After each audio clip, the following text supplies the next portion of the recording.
tanan sa ato ang mga followers ng Mindanao News Express. Live ta karon mga Kamindanawan, ata karon sa may ABC Hall sa Sangguniang Panglungsod diri sa may dakbayan sa Ozamis. Din kasamtangan ipahigayon karon ang press conference kauban nato ang tuang halangdong mayor sa dakbayan sa Ozamis, uban usab ang tuang mga city councilor sa naisibutang dakbayan. At ang inyong mga kaigsunan sa dili madugay sugdan ang maong press conference. For the meantime, standby muna kita karon mga kaigsunan o stay tuned lang sa ato ang live coverage karon sa ato ang ipahigayon na press conference sa dakbayan sa Ozamis uban ang mga city officials. Good evening, Ozamisans. Good evening, everyone watching us on the Facebook Live of Mayor Ando Oaminal, the official page of Mayor Ando. We would like to welcome everyone to the Presscon with Mayor Ando and the members of the Ozamis City Council, headed by Vice Mayor Sancho Fernando, to discuss about the current situation and issues concerning Ozamis City. We also like to acknowledge members of the local media joining us tonight. To begin tonight's Presscon, we're giving the floor to the good mayor, the Honorable Sancho Fernando Ando Oaminal, for his statement. Thank you, Das.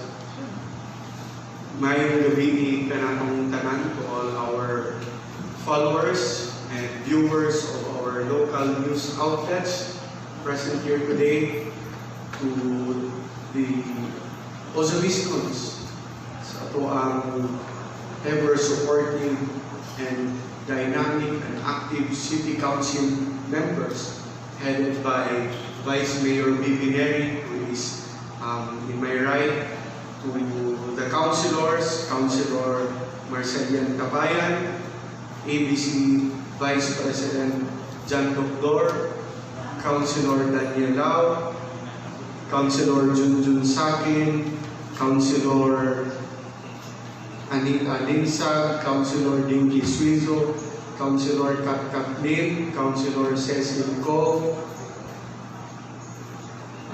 ako ang IPMR representative of the indigenous people, Councilor Relinda Bation, and our Sangguniang Kabataan President, Councilor Erwin Chavillo.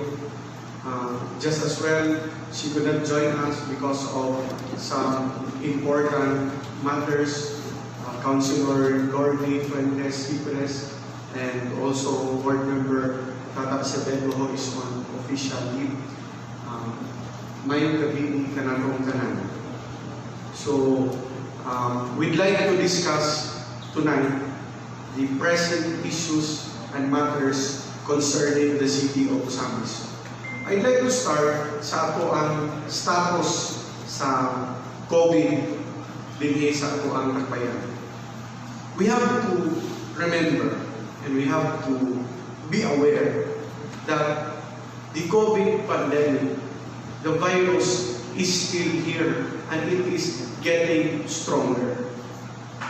But fortunately for us Ozamisans, the cases here in our city is declining, while the cases in the province, in the whole province, is rising. Sa Ozamis City, paubos ang ato ang mga kaso. Pero di gyapon ta magkumpiyansa. And I would like to thank everyone, all stakeholders, for their cooperation and support. Ato ning nabuhat na napaubos ang kaso dinhi sa Ozamis. Because first,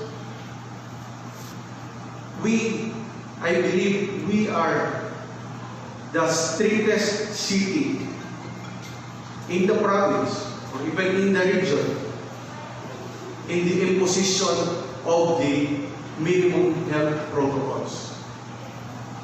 Kami nilang Vice Mayor at mga konsehales and our good congressman, malipayon ni magtuyok sa ato ang dakbayan nga ang mga tao conscious in wearing masks, conscious in observing social distancing. Because kaning measures muni ang makasalbar sa ato. And I'd like to thank the support of the majority nga ni-cooperate. Kaya pila na ang pagsuot o mask, pag-maintain ng social distancing. Kumuha ito taglaing lugar, pagawas ito sa Ozamis, usahay, magkita na ito, medyo pulbaan ka. Kaya sometimes in other places, it seems that there is no more COVID. Why? Because people are not conscious in wearing masks. But here, ato po nakita, nagbunga ang atong pagkinabangay, ang atong pagsuporta. We have lowering cases of COVID. And we have always been testing. Dinhi sa ato ang dakbayan, kita ang pinaka-daghan o na-test with our swab rapid antigen test kits. At kung Pasko, kung wala mo na sayo, nag-testing tayo in each barangay. It was a very good sampling. Kay every barangay, all barangay health workers, mga BPACs, mga councilors, barangay kagawas ninyo, o inyong mga kapitan, daycare workers, mga senior citizen presidents, women's chapter presidents, tanan atong gipang test. And it's a very good sampling sa cases sa ato ang dakbayan. And out of more than 5,000 tests conducted in Ozamis last December, wala kaabot o 1% ang ni-positive. So we are very happy with the results. Ang ato ang mga frontliners, every Monday, ato silang i-test. Kung naman galing yung positive, diretso na yung isolate. Even if asymptomatic, isolate, contact trace, isolate. And then kapong mga very close contacts, isolate po. So by doing such, and by following, by strictly enforcing the minimum health standards, protocols, ato napugnan ang kaso din sa atong dakbayan. But, again, di ta pwede magkumpiyansa. We have to always remember, we have to still keep in mind that the virus is still here. It can hit anyone. It can infect anybody, anywhere. Because we are an open city, maglusot-lusot, magsulod-sulod, diri ang mga silingan nato nga not from Ozamis. No? We do not know who's carrying the virus. That's why we have to continue in being careful.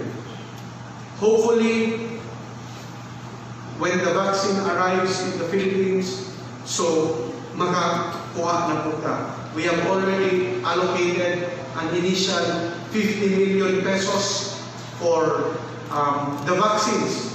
The initial na, no? Wapay lalo tira ang suporta nga ihatag sa ang Deputy Speaker, Congressman Henry Oaminal. And the goal is to vaccinate all Ozamisons. Of course, katong covered sa age limit nga impose sa IATF o sa DOH. Because if I remember it correctly, all 18 years and below, dili pa pwede ang vaccine. No? So all residents of Ozamis, 18 and up, 19 until 65 na siguro, so muna ang priority. We'll start with the frontliners and then we will go down to the individual residents. But the program of the national government is not cannot be completed this year. No? During our meeting with Secretary Galvez, sa mga city mayors, and also with Secretary Miguel Dea, Executive Secretary. So it's a long-term plan. No? It will start this year, but the target completion is late 2022 or 2023 already. So with that, Murag, we have to accept nga kini ato ang protocols karon. This is our new normal. We have to continue wearing masks. We have to continue observing social distancing until maybe 70 or 80% of the population has been injected with the vaccine already. So I am appealing once again to our fellow Ozamis to cooperate with the government, both the national and the local, and to observe the minimum health standards being mandated by the interagency task force. Kinira ang best action plan karon in the meantime while waiting for the vaccine and while waiting nga majority of the Filipinos will receive the vaccine. I know that there are still doubts about the vaccine, no? There are still some saying hadlok sila magpa-inject, no? But we have to trust our government. No? Pariharata, we have to trust the national government. They are the experts in this. Our DOH hired the experts. So, kung sa ang ilahang findings, we have to trust them, no? And we have to cooperate because it is also for the benefit of everyone. Now, moving forward, there is one issue nga gabalik-balik not only sa mga istorya-istorya, not only sa social media, but an issue that has been dragged for so long a time already. And our congressman has been explaining repeatedly, many times about this. Kami, kapila na may nagpasabot ni ini, no? But until now, balik lang yapon. And I don't talk about the legal aspect because, no, I am not a lawyer. I leave it to our lawyers. But for once and for all, I want to clarify these issues regarding the Lamaan housing. No? Yesterday, there was a committee hearing in the House of Representatives, and all these allegations being thrown upon us, no? So, all this gusto na mo i-clarify, gusto na mo tumagon because these are baseless. This housing project in Lamaan, and maybe after this Presscon, even kung mag-clarify na tanan, we will answer all the questions. Maybe for some, di ihapon nila patulugon ng issue. Kaya ilahan ng gigamit para daupon ang atong administrasyon, daupon ang atong congressman, kaya wag sila ilahin nga makita ang issue. So ilang tuison para madaot ang imahe sa atong congressman. But we will talk, we will explain to the vast majority who have been supportive of this administration and who have been long supportive of our good congressman for the past several years already in his service to the people of the district. So, kita na ninyo in Barangay Lamaan, there are 2 buildings being constructed. 2 condominium buildings. Kana mauna ang ibalik-balik ni Kong nga ihatag sa mga informal settlers who lived there before. More than 100 families ang nirelocate voluntarily. Ang uban na sa ato ang temporary relocation sa Physicians Clubhouse. Ang uban ni uli sa ilang kabugiran. Ang uban ni puyo sa ilang mga kapayatihan, waiting for these projects to be completed para makapuyo sila o disinti nga balan, disinti nga pamuyan, the condominium units there in Barangay Lamaan.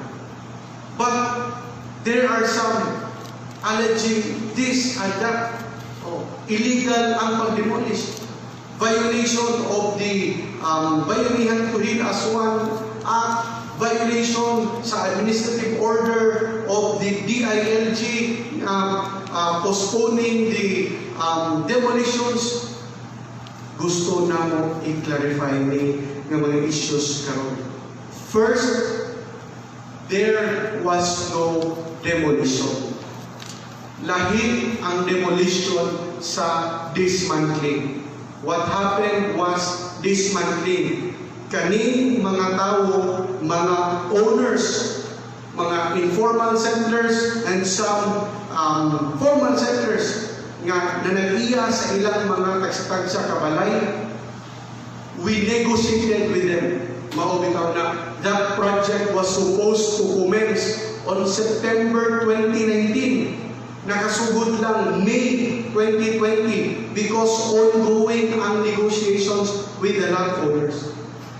So we negotiated with the landowners, kita ang LGU, some accepted our offers, some did not, so we went to the courts, we filed expropriation cases against them.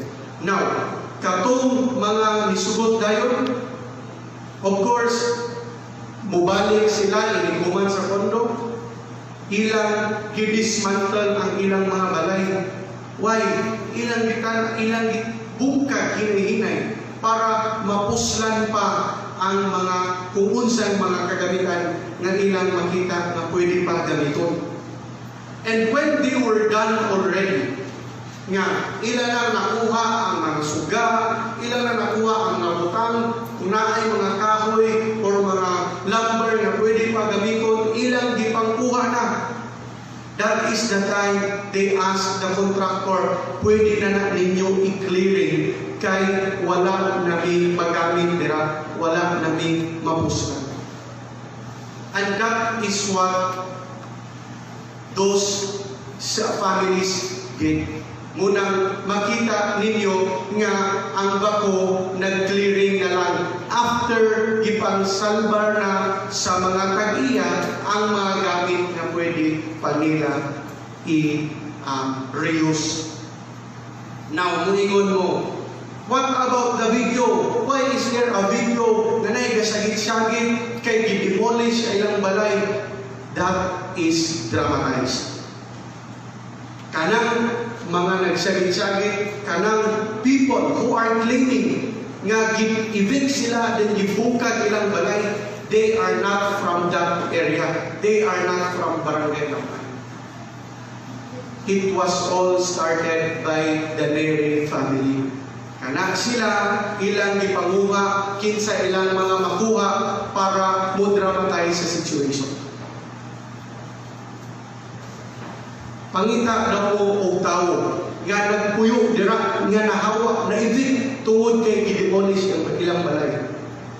You cannot find someone there na dira ka puyo gi-evict kay gidemolish ang ilang balay. No one will come forward because walay akong gi-evict gibungkag ang balay. That is the truth. And I challenge katong mga kasagit-sagit sa video. Katong mga nagpagamit, come forward, paila mo. And then, you tell the public nga kamoy gapuyo dira. Tell the public, ina inyong mga silingan. Ask them, kanang mga nagpuyo sa Physicians Clubhouse, katong mga nirelocate sa mga bukid-bukid. Ask them, the real settlers of that area, pangutan sila kung katong mga gasagit-sagit kaila sila ito. Of course, maybe kaila sila, but if you ask them kung dito baga kayo silingan pa nila, they will say no. Kaya dito nila mga silingan. And this issue, kini balay sa family Neri, which has been very dramatized already by the national media, to tell you honestly, humanami og tubag ani tanang allegation, we answered it already. Remember, the supervising authority of the local government is the DILG. the Department of the Interior and Local Government. Kung naay mga binuhatan sa mga mayor, sa mga vice mayor, mga konsehalis, any elected official, kung naay binuhatan sa elected local official na dili maayo, you report it to the DILG. And the DILG will investigate. Kanang nahitabo sa balay sa pamilya ni we tried to negotiate, wala sila isugot, so file ka on expropriation. We followed all the legal procedures. They have their day in court. Inatubang sila sa korte, kuha sila ng abogado. But the judge ruled in our favor and issued a writ of possession. Kano sa gipagawa sa writ of possession? Mid last year. Oh. And then what happened? Once there is a writ of possession, so the sheriff will serve it to the owner. Kunya sa writ of possession issued by then Judge Soliver Peras, nakabutang dito nga ang order to evict also for the city to take possession of the property. But it took 4 attempts. Kaupat kabalik-balik ang sheriff. Ayha inhawa ang pamilya Neri. Why? We do not know. Maybe kung sa ilang isaligan, maybe kung sa ang ilahang kaning drama. But remember, review all the records. They only left katong na ay high-profile prisoner nga namatay din sa ato ang station. Katong namatay itong high-profile prisoner, ay pa sila named how. Now, for 3 times deserved ang writ of possession, wala sila nituo. They disrespected the order of the court. Kinsa may asaman ang injustice ana. But sige lang. Pasensya ka. Kipastos nila ang sheriff. Itudlo-tudlo. Pasensya ka.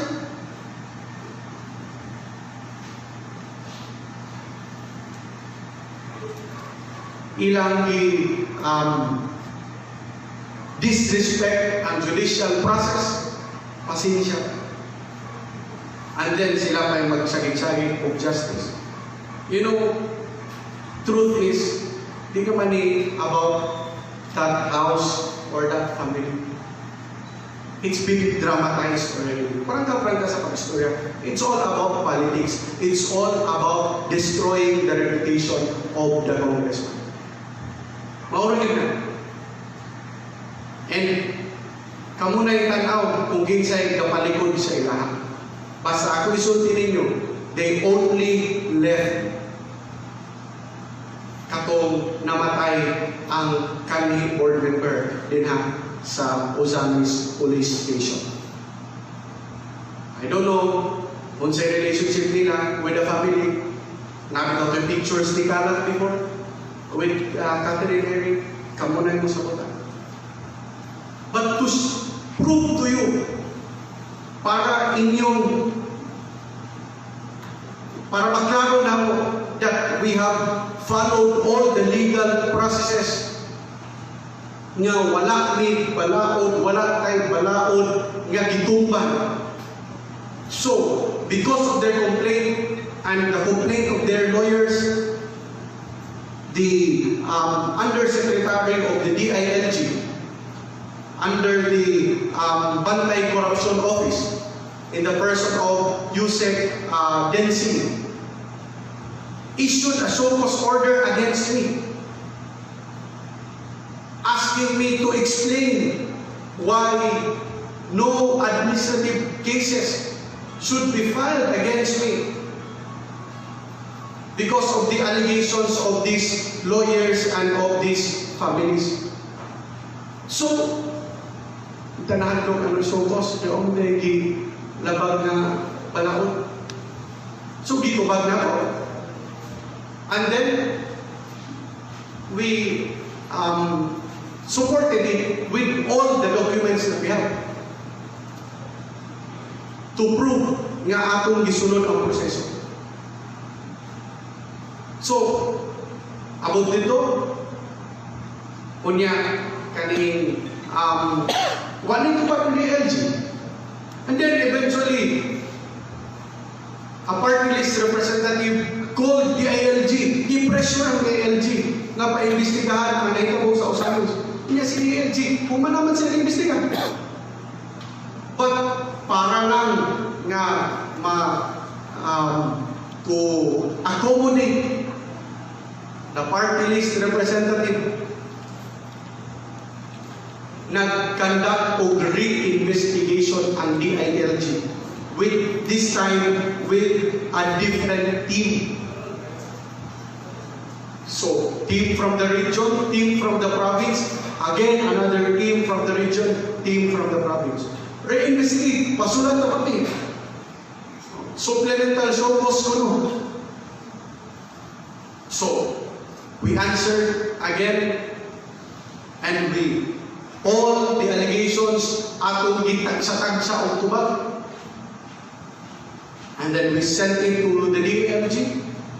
After which, during the time na nagka-COVID si Secretary Ando, I was able to talk with then acting Secretary Flores. So, virtually, no, Zooming, akong gi-explain siya with their legal officer. And what did their legal officer say? And siya, Mayor, kasi ito yung mga sinabi ni DS Marcoleta, pak. Oh, so iko, sir, I am not a lawyer, I will let my lawyer answer that. Tubag sa pagkapagat. Then, what did the lawyer say? Siya, sige, just put it in writing. Pasabot, kanay yung isulti, isulat ka ninyo, then send it to us formally. And we did it again. And then after that, we were able to speak with Secretary Anyo and Yusek Densing, with a good congressman. So, giklaro ang issue, di pa maning mahuman. Now, what are your findings? So that if you have findings, o di, ano ba miskaso, o di pa ako, tanahan ko ka ng kaso. And according to Yusek Densing, to his report to the good Secretary Ed Anyo, yun siya. Wala man may nakita na irregularity. Please listen to the statement of Yusek Densing this was during our virtual meeting. No, klaro kayo na, self-explanatory. Please play the video. Full screen, please. Okay, mayong kapistanan. So, samtangan karon ninyong nadungog karon ang mga minsan. Sige, let's play it later kung kailan ang highway. I don't know why it wasn't prepared. Mga issues and concerns karon sa Before we end, you will hear that. Anyway, going back to the issue, the DILG already ruled in our favor. Resulti na ang DILG nga everything is in order. Everything is legal. Unsa ba may kuha na? DILG na na. That is the supervisory authority of all local government units.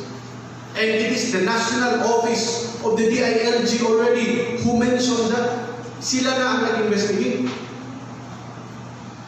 Now, di gihapon pat yun ang issue. Why? Because of the dramatization. Klaro kayo.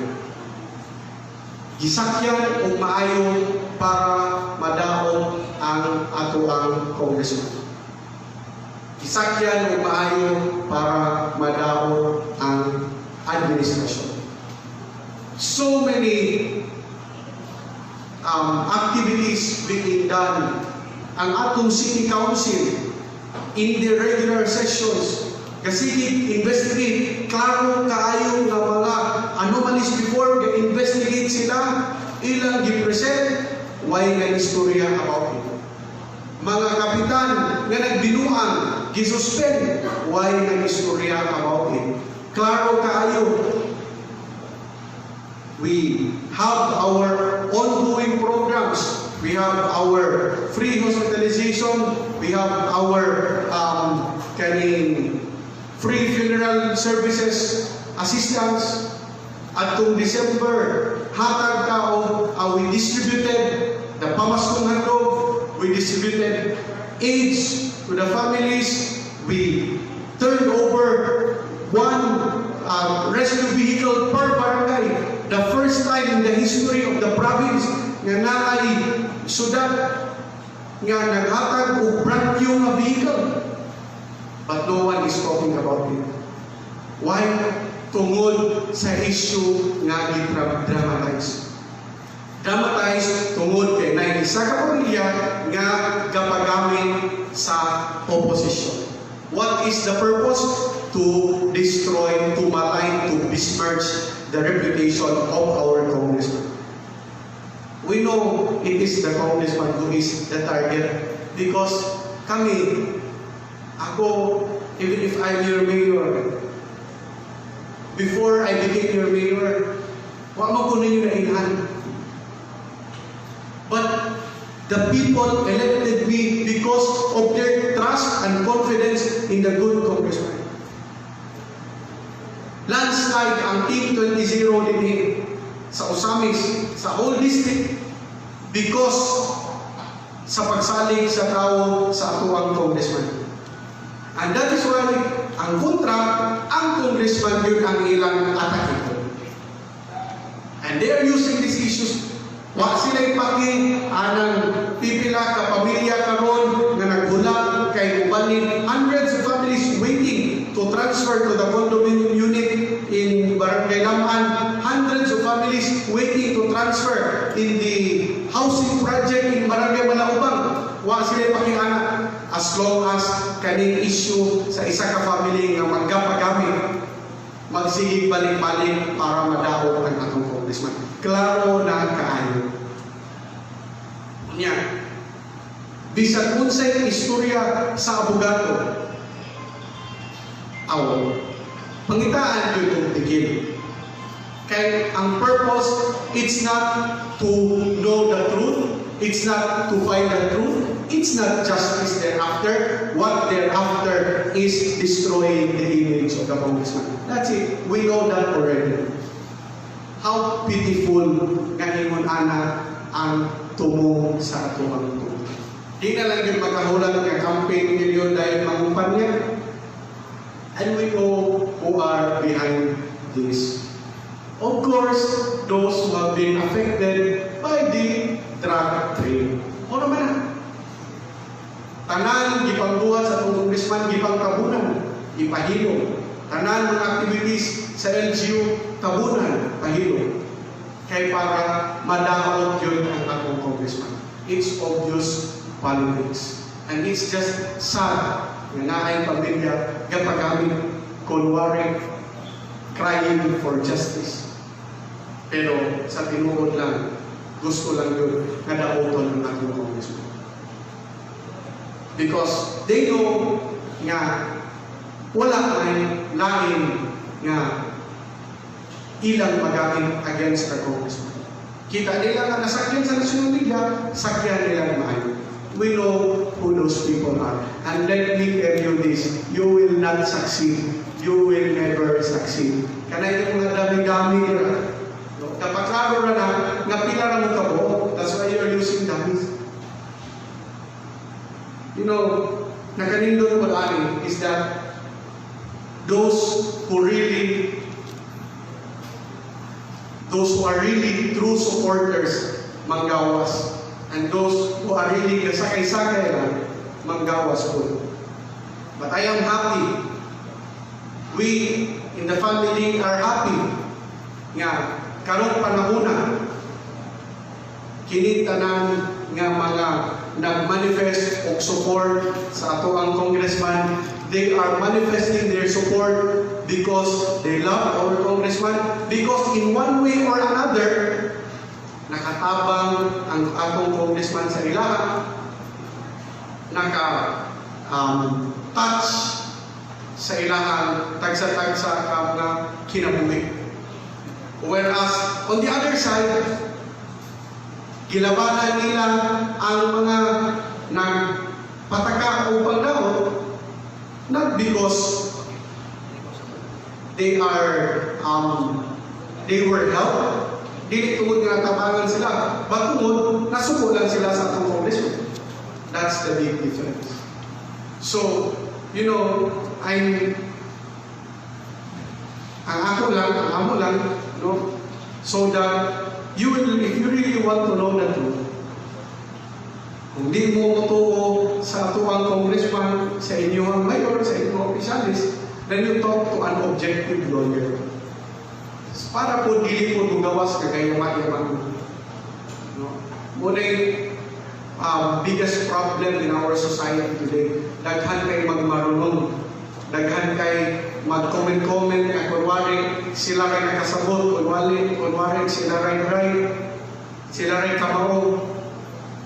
But at the end of the day, di ay sayo-sayo para ng ibang istorya. Mupay kusog kayo mag-insulto. Mupay kusog kayo magbugal-bugal.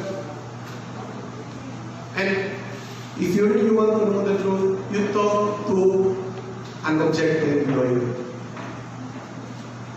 So, again, these issues are baseless. It's been dramatized. Among nang gitubag, tanan ng mga so-called orders. Kunhan mo ka, when I ran for mayor, I was expecting lots of cases. Ayun lang din. When you change the system, when you correct something that is wrong, of course, ang mga naapektahan before, mukuyog din mo. Pero kung mga nakasakay sa binuang before, mukontrabuto nimo. And anyone can file a case against anybody. Basta kami, our conscience is clean. Tanan nato gibuhat, it is within the bounds of the law. Kaning expropriation, gisulod nato every legal step. Case has been dismissed already with the DILG. So, we have nothing to worry about. And kanang mga issue nga suspended minikong, for those who are hoping, you pray harder. No? There is no truth in that. DS Marcoleta cannot suspend us. Wala siyang authority, wala siyang power, anak. And what may kaso niya tubang karon? As I've said, dismiss na sa DILG. So, unfortunately for you, kamong mga nangandoy ma-dismiss me, you have to work harder. Kaya layo kayo na sa Ginoo. And I know also some of those spreading the rumors, part na po na atong campus na suspend mo barangay captain. So, deflecting it on us lang. Ang nasuspend, mo na yung tabi-tabi na suspended. Simba ko, mahitabo na, we will be the first to tell you, di na mo na italo. Pagkali, nakatog ang mga kabinungan, kung saan nakatangang na pinaro. We are ready to face any case that you will lodge against us. Because we are confident nga tarong insakto ang aming Panginoon. So, I appeal also to our supporters, to those who have continued to trust this administration, to have faith with us, especially to our congressman. So, you know, do not worry about all these mga baseless allegations, mga issues, mga fabricated narrative. I know people who are behind those dummy accounts. We have a list already. I'll just mention one. Ikaw, Mr. Darwin Aguirre. We have your text messages na imong i-threaten ang atong mga kapitan niya. Kung di mo kakuha og stall sa merkado, inyong i-manipulate ang publiko nga kami mo'y nagbuot-buot. Better luck next time. Panay mo po, alam mo mga pangdaot-daot. People know who you are. We know those involved in the drug trade already. We know kinsa to mga kaning naapektuhan sa pagawala, pagkundang sa negosyo sa droga dinhi sa tuwang dakbayan. And we know na kanang mga tawanan mo po na gaplihok karon because they want their old ways to resume. Siyempre, drug business, very easy money. Karon, lisod man sila. Kanang mga operators karera, sa una siya mo galisod pa. Because it's not easy to make money legally. Una na gusto nila, ang tangon ang mga nagtinarong para ibalik ang mga unsay di makayong binuhatan before. Okay, so, kasi pwede na ma-play. This is Yusef Densin. Morning, sir. Good morning po. Ando, Secretary Minister is also on board. Confirm po. Actually, ang nangyari po nito, sir, when we received the complaint, if I'm not mistaken, mga June of this year, we issued a focus order in Mayor for him to explain ano totoo. And then we asked our regional office to conduct a separate investigation. And we found out that everything was in order. It was legally, and of course, not at the time, not all the houses were demolished. Pinatira talaga. And there were lawyers involved, the lawyers na pinangalan. And kaya naalala nyo nung budgeting, pinapagod i-congratulate that this is already an issue of the court. So if there's any issue of hakatan, they should file a case in court if they question the whole process. So, nagkaroon ng report sa ating regional office which mentioned that everything was actually on board at wala pong nagkaroon ng harassment.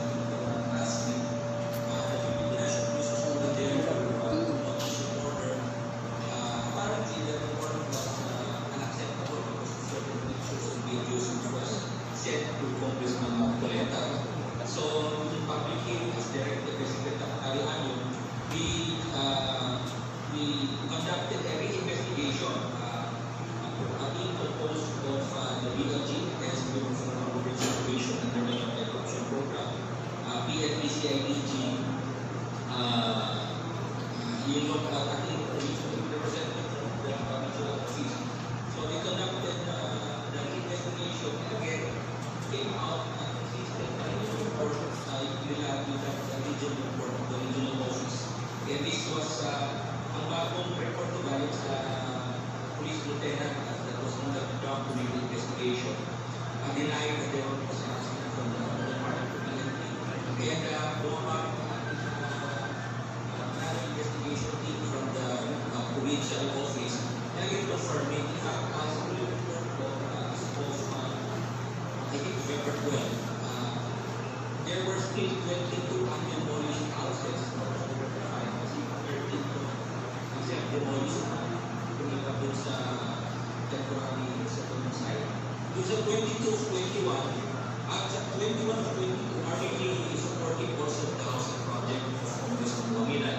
Yung late siya sa presentation ng Rary family which is the only one really opposing the project. Nag-iisa na lang po yung based sa nakita ko kanina sa presentation ni Oaminal, mukhang wala naging buhay na rin sa position ng married family. So, if the presentation is considered, then as of today, Secretary Ed, kwento na ako na wala na position dun sa demolition at pagpapagawa ng housing project. More or less 100% kasi pinsa lang po yung opposition based on the report we had, I think 2 weeks back. So, I think ang buong yun lang yan, since there was a proper investigation, there was acceptability or verified response by the Pwede na ito na unang kaibigan ko klaro. Useless.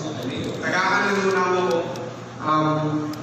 copy, full copy, para you can play it and you can hear it over and over again. No?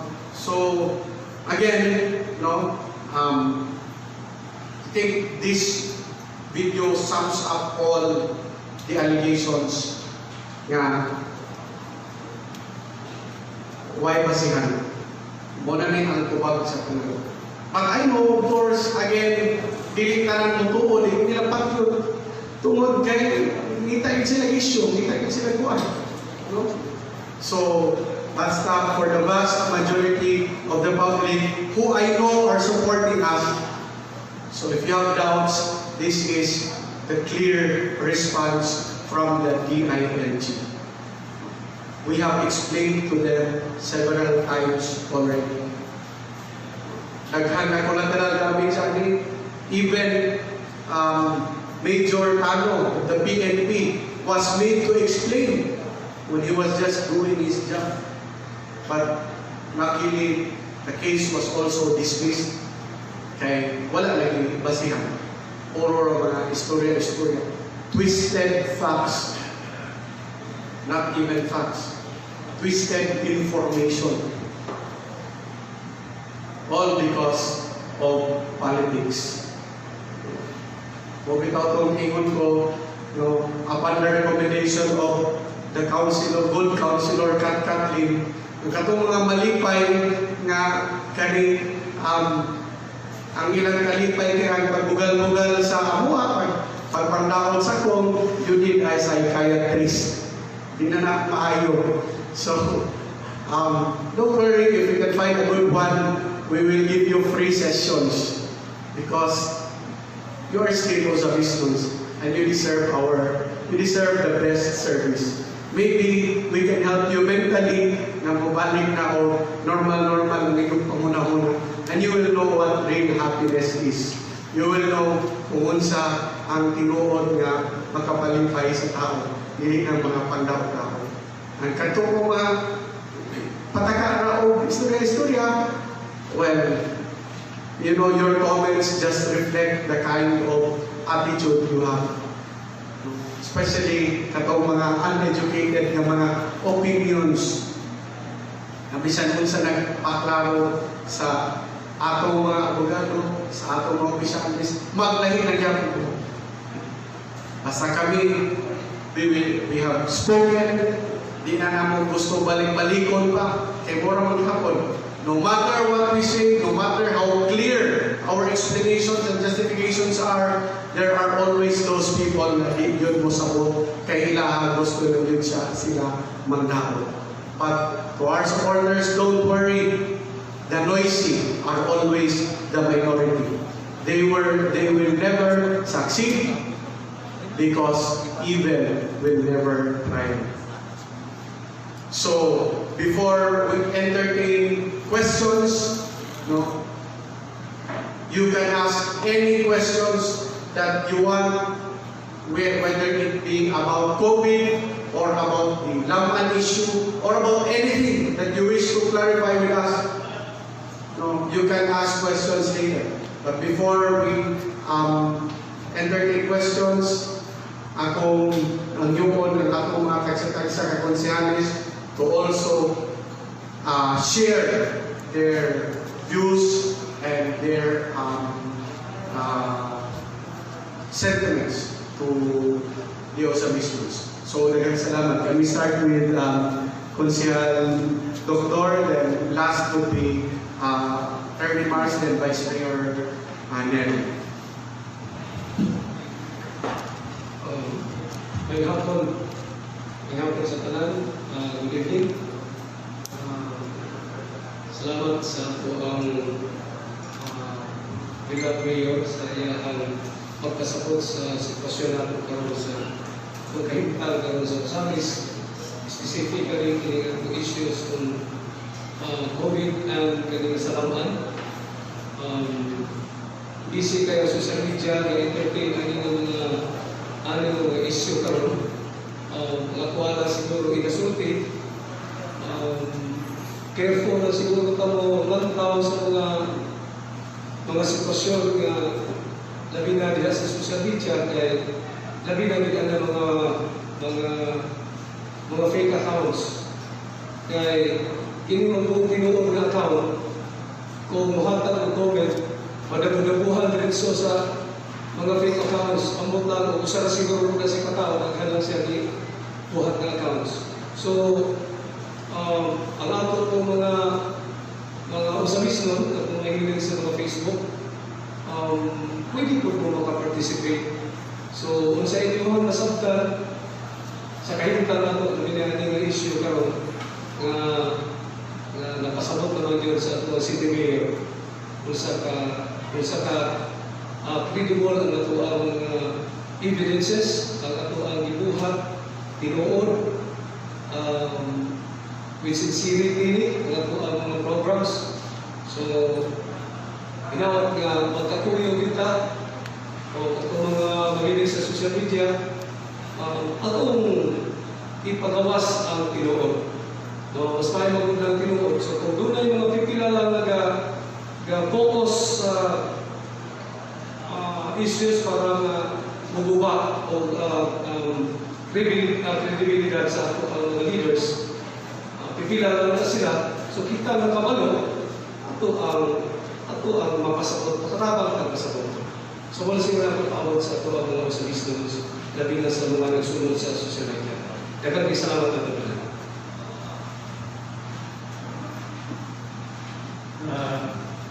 May gabi sa proteksyonan, especially sa itong media practitioner ng gabi na.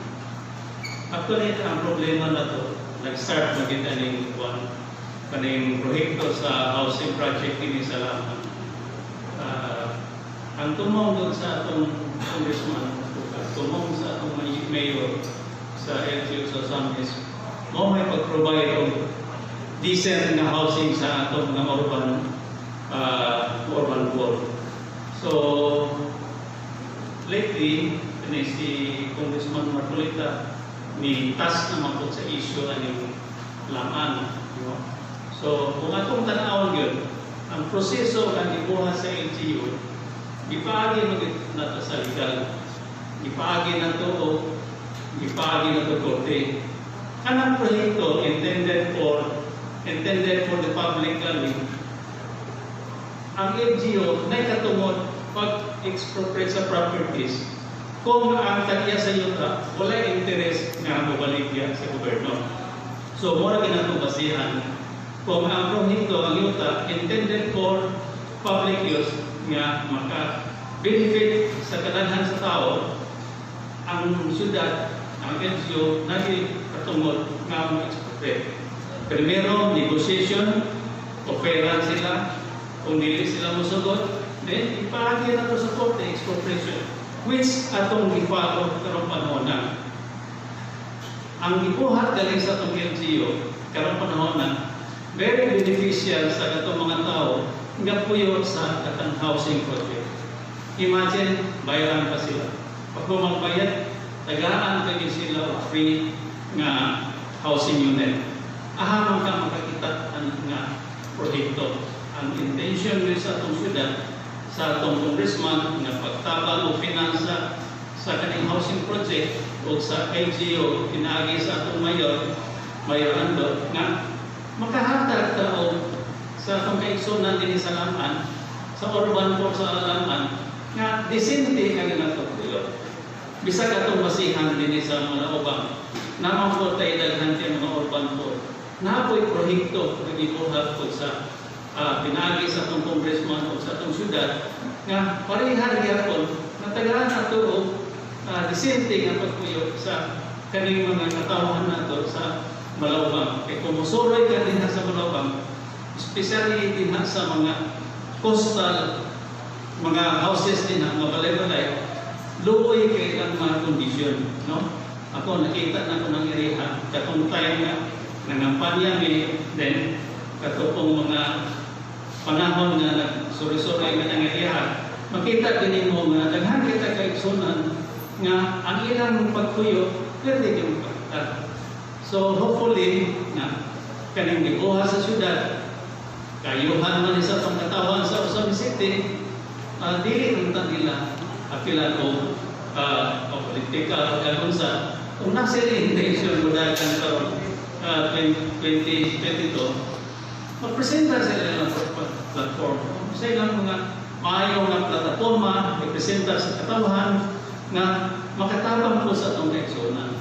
So dili tingi maayo po nga ipaagi o mga pagdaot kay ang tumong nato this time sa kaning bago nato na administration under sa leadership ni Ando, makita man nimo nga ang atong proyekto para man sa atong katawan eksonan pagtabang sa atong eksonan kay pagpintahan mo sa Ozamis daghan kita coastal barangays daghan po tag eksonan na nasa sitwasyon nga lisod ang ilang pagpuyo.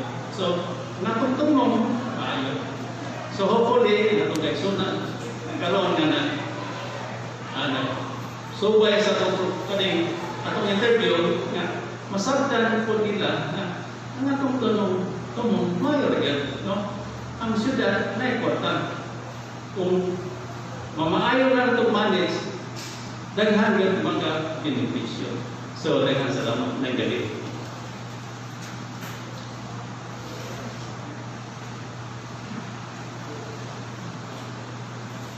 May gabi sa tanan, no? Ilabi na sa mga televiewers. So, say-say ni Mayor ang tanang mga valid reasons ang mga causes of these harassing issues. So, the Sancho Fernando administration is in the right track in helping the poor, in alleviating the situation, and the issue that we resolve, kung naabay demolition order, wala. So, categorically, walay demolition order ng tao. Kundi voluntary ang mga recipient na naguba sa ilahang kanibalan.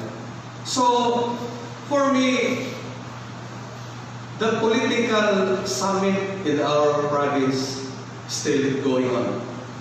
So, klaro kayo, tataw kayo, nagiguba ang reputation sa atong the working congressman in order to weaken the political pillar in our province.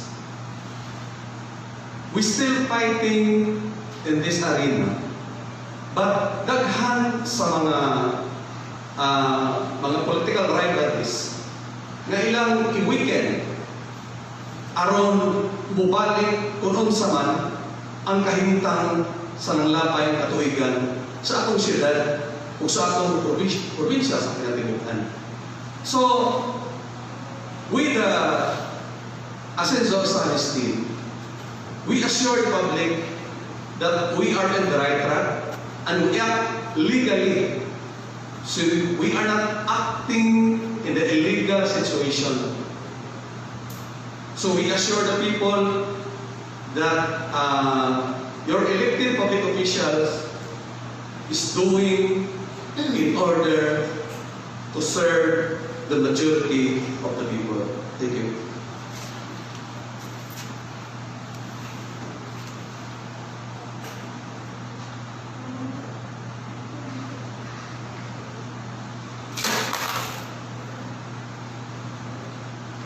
Okay, thank you. Para man ako, ang pasalamat ko, nahimo na Presscon lang, pag-aalis sa tumanin ng Mayor, sa Mayor Ando. Sa tanak ng mingaw, natagaw sa mismo, no? Kung ating tanawang pag-ayon, usan ni kapuwento na nasa regulation ng konsumo. Nakapaminaw din tatanan, no? Pag na national level sa mga hihimo ni Tiyo, matupariya ilang katulong sa commercial customer na kanila. Kung kay gusto niya tumagon ng sakto din. Wala'y nagkulang sa atong congressman o sa atong mayor. Ilang taon niya ang kahintang sa ulakatawan din sa atong dakbayan. O mga galing na sa karon sa mga informal settlers na dinagla sa laman o sa malauban. Tumutok po yung anak ng tabang din sa mga katawan. So para ka na po, kung sa magaling ang tulong na naanay na ng karay sa mga pagdawag sa congressman o sa administrasyon sa Sancho Ozamis, kitang katawan sa Ozamis, kita ang labing kasayo kung sa atong tayo nalugin. So nanong ako ang hatagan o butang sa chance na naay ng komentaryo sa atong ibuhat rin, nakaayuhan man ang tumog. Kaya kita mga tao din sa Ozamis, o may ginaya itong ipanangloy na matabangan na ito ang kahibukan sa mga tao. Sa unang-una pang panahon, o karoon may abot na yun, no? So, para na ako ang ibuhat sa itong congressman ngayon, kaayuhan din namin ang tanan. So, dapat na nakatong suportahan, aron luwakot yun na di na malugay, kaya naghan kayo ng paawalan sa mga proyekto. So, kanatang siguro, hindi ka magpatantod, kaya kita diri sa Ozamis, itawan nila rin na sa'yo, kung sa atin kahit kami. So, kanatang ang punto ang dito sa book, ang salamat.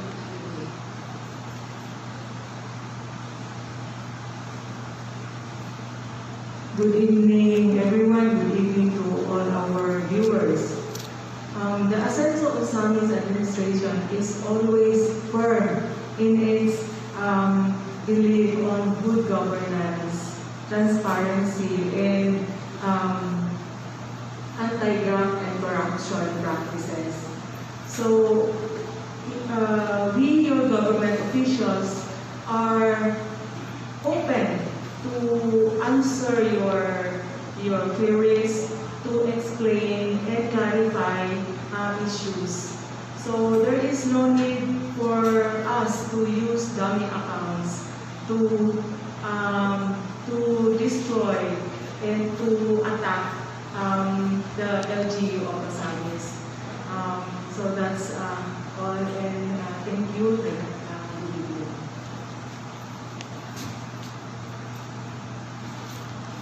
Good evening. Para sa tanang mga Ozamis noon, this issue at hand karon is na ano man sa korte. And then, kita nagtuo nga naku kay katisbikar sa ato ang mga korte. Everything has been settled there. Kung atay nakita na sa'yo, kay na ako nang ginatawag nga demolition, why they not go to court or get a TRO or get any kaning mga ilang file ng kaso para makita kung asa ditam na sa'yo kung naabot yung demolition or wala. Now, nakita nila din nato, we undergo with the process, even the DILG, nakita nila nga walay problema. Even the reports from the PNP, everything is in order. So, naku kaayo din siyang posibilidad na there is really a demolition job for this. It's a purely political. This is a blatant attack sa atong mga Ozamis. This is a attack